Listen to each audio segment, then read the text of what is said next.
আসসালামু আলাইকুম গাইস, ভালো আছেন? অবশ্যই ভালো আছি আমি।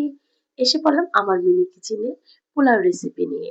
আমি আগে পেঁয়াজ গুলো ভেজে নেব বেস্তার জন্য। এই পেঁয়াজ গুলো ভেজে নিলাম বেস্তার জন্য। এটাকে আমি বেস্তার জন্য দিব। আর এখানে একটু আমি চিনি অ্যাড করে দিব। মানে এটা মশমশা থাকবে, মানে সুন্দর থাকবে, মানে এটা হয়ে যাবে না। আর এখানে পেঁয়াজ গুলো দিয়ে দিলাম, মানে পোলাও পাক করবে সেজন্য। পেঁয়াজ গুলো একটু হালকা হয়ে গেলে আদাটা একটু করে দিলাম। এখানে একটু হালকা পানি দিয়ে দিলাম। আর এই মশলাগুলো এটার মধ্যে দিয়ে দিলাম। এরপর মনে করেন লবণ দিয়ে পোলাও চালগুলো দিয়ে আমি এটাকে ভালো করে লাড়াচাড়া দিয়ে নিলাম। মানে এটা যে ভাজা ভাজা হয়, ভাজা ভাজা হলে পোলাওটা সুন্দর হয় সেজন্য।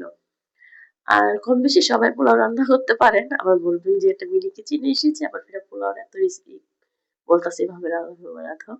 আর আমি আজকে কোনো শুধু দুধ দিয়ে রান্নবো।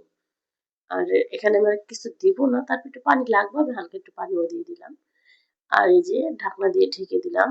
আমার প্লেটটা দিয়ে ঢাকতে হইতেছে, কেলে আমার এটার মাপে ঢাকনা নাই।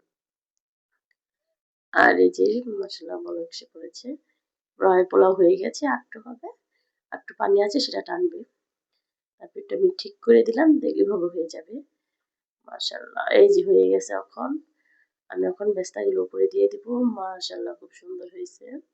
জানেন আমি যে এভাবে রাঁধি সুন্দর হয় না, আমার মিনি কিচেনের পোলাওটা কিন্তু দারুণ হয়েছে।